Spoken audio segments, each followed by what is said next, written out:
constituency of Borno State. Mr. Speaker, I want to raise a point of order before I make my contribution to this debate. Mr. Speaker,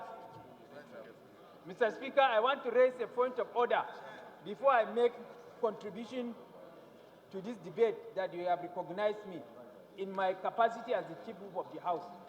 Mr. Speaker, the point of order I want to raise is Order 9, Rule 4, Sub-Rule 1, and Sub-Rule 8 and 9. Mr. Speaker, it's with regard to behavior of members in the House.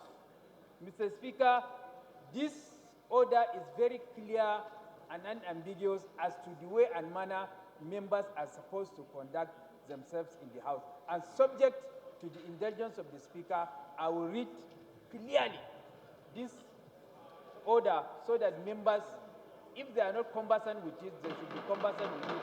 And then we should regulate ourselves in tandem with this clear and express provision of the order that we are given to ourselves on our own volition, so much to regulate ourselves. And the order reads thus, that during sitting, all members shall enter and leave the House with decorum. Then, Order 8, when a member is speaking, no member may converse aloud or make any noise of disturbance to interrupt him. Then, unless invited by the presiding officer, no member shall approach or confer with the chair while the House is in session. So we should please religiously obey these rules, because it is on our own volition we gave these rules to ourselves with a view to regulating ourselves for the smooth conduct of the proceedings of this House. So we should please abide by the provisions of these rules that we have on our own volition given to ourselves to regulate ourselves. Please. So having said that, Mr. Speaker, can I proceed to make my contribution? Your point of order is sustained.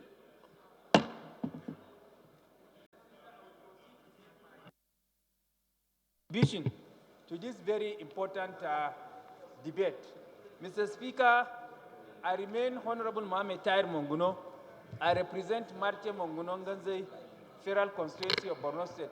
Mr. Speaker, my own contribution is with regard to the need for a paradigm shift in our foreign policy.